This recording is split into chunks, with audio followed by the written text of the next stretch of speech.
So guys, welcome back to this channel. Now more reactions on this tribal bigotry stuff, and people are really saying a whole lot of things about this tribal war that is going on in Nigeria now. And this particular one is from Aisha Yusuf, which I would love you guys to watch, because she said a whole lot of things in this video, and she, honestly, she really exposed a lot of things. But before I allow you to watch that video, let me read out what Simon Ekpa posted, on his Twitter handle. Simon Ekpa posted something on his Twitter handle, and he says, because last time he vowed that Biafra must defend that Amaka that said that she's going to poison the whole Yorubas, the one in Canada. She said that she's going to poison the whole Yorubas, and Simon Ekpa is defending her, saying that Biafra is going to defend her. In fact, he even went to the extent of sending letters to the Canadian government, telling them that they are going to fight and protect. That's Amaka that said that. Now, this was what he posted on his Twitter handle. Let me just read it out for you guys. He said,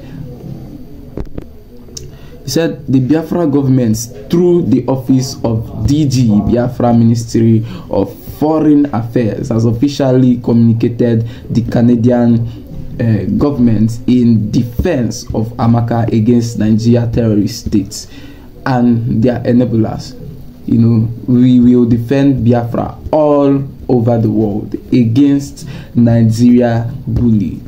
So he sent a letter to Canadian governments.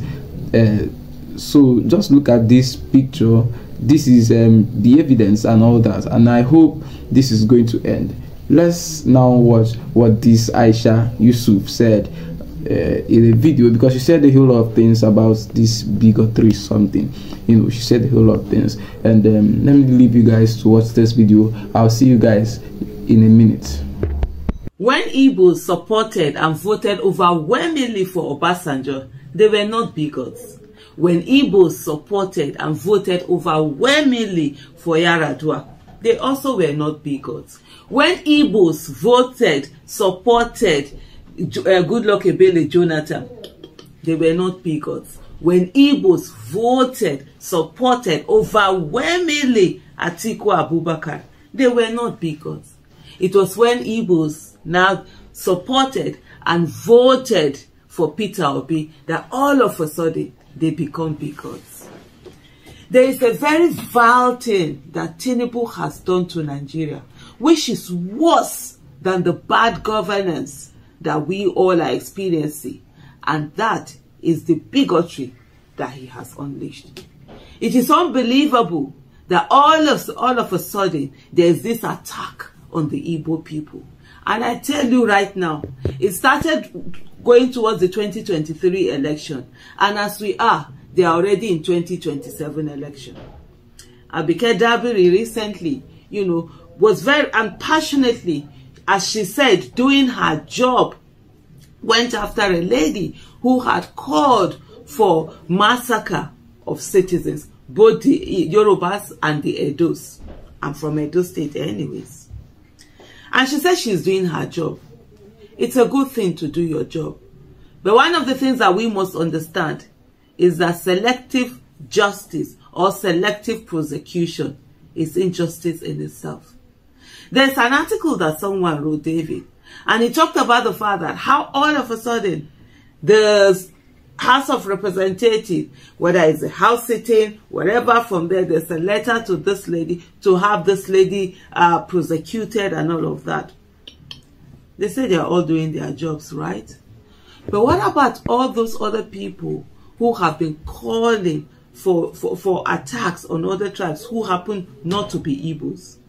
Why are they not being prosecuted? By the way, this lady did not act in the capacity of an Igbo person. She acted in a capacity of someone who had vile thoughts and would even think of harming anyone. For me, there's always something. When things are happening, you always look at what are those dots that need to be connected, that are not being connected. There's always something going on. And if you sit down and observe and watch carefully, you will see the dots as they are being connected. This is all about 2027 election. There are people who are afraid that once again, Mr. Peter Obi will come out and run. And not only will he win as he did before, he will have more votes because there are more people now who are ready to support him. There are more people who have seen that indeed he has what it takes, and indeed the people are willing and ready to stand. There are people who in 2023 knew that Peter Obi was the best candidate, but of course, being rational and thinking in a rational manner, they felt that, well, it was too short a time for him to be able to gather enough votes to win, and they wouldn't want to waste their votes. But now, those people have seen that it's not that was what they thought was going to happen was not what happened, and they're going to give him more support. There are other people also who in their own way, they thought Tinubu was going to do something, and they gave him the votes that they gave him, even though it was not enough for him to win, but it was enough for him to rig election. And most of those people have seen that the master strategies that they thought they had have no strategy, and right now they're thinking Peter Obi. Then, of course, you look at the angle from the north, where this incompetence, this bad governance, this insecurity has done more. Even things are worse than what it was during Buhari. And most of these people, they no longer want Tinubu. They no longer want anything called the Muslim ticket. Some of them are even saying that a Christian ticket would be better than the Muslim ticket. There's a whole lot that is going on. There's a silent revolution that is going on in Nigeria. And let me just quickly digress and add one thing to say to us all. What the NSAS did to the southern youth is the same thing that the End Bad Governance protest has also done to the northern youth. An awakening of understanding the relationship between governance and people's lives. And this time, the northern youth are also ready to stand. They're no longer allowing themselves to be divided, allowing themselves to be controlled by their elders and also by the religious rulers. For the first time, you will see Malams are speaking and the youth are challenging them and telling them to shut up. Yes, that is what is happening. And to the political class that have also always controlled the northern voting bloc, it's something that they are afraid of. And what have they turned to? It's bigotry. There's this concerted hatred towards the Igbo people all of a sudden, because one of them dared not only to run for election but to win that election and to get the overwhelming support of the people around. And so while I see Abike Dabiri and I'm thinking, why do you have this selective, prosecution that is happening? There have been a lot of evidence. Videos have come out of different people who have called for, massacres and killings of Igbos, people who are from other tribes, people who are even from Abike Dabiri's tribe. It's unfortunate that Nigeria has gotten to a place where we are talking on issues based on the tribe that someone is from. But you know why? Right now, there is no legal action. Government has not done anything. NIDCOM hasn't done anything, because at the end of the day, they want to be able to say, oh, it was the Igbos that were doing bigotry. And so because of that, say an evidence from this lady in Canada, that blah, blah, blah, blah, blah. That's what they're trying to do. And they are working towards 2027. It's all to put Igbos and to put Peter Obi in a bad light. This bigotry did not start today. This bigotry started way right from 2019, when you heard the wife of the former governor of Lagos State, Bola Ahmed Tinubu, talking about driving Igbos away, taking away their properties. That is it. Tinubu has also, there has been reports of Tinubu where he has also, put out some statements that, they were leading to something. So, citizens of Nigeria, the fight has started. And one of the things that I always say is that good must be more tenacious than evil. For those who want the betterment of Nigeria, we cannot afford to be tired. I did a tweet earlier and someone said, I'm tired. We are tired. And I said to her, I know, I understand that they're doing everything to overwhelm. But the fuel that we must always take, and we must always imbibe it and inhale it, is that those who do evil, they are tireless. They never give up. They are on.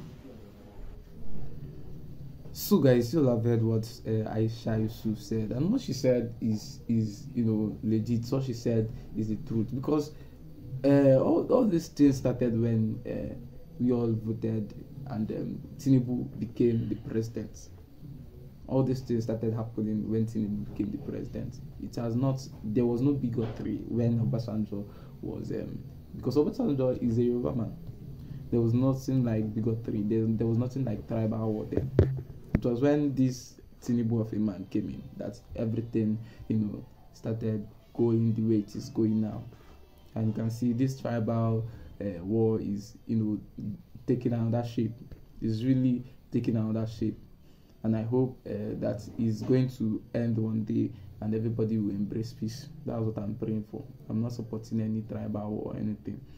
But I would like you guys to, air your views in the comment section. And if you are new to this channel, please do well to subscribe, like, and also drop your comments below. I'll see you guys in my next video.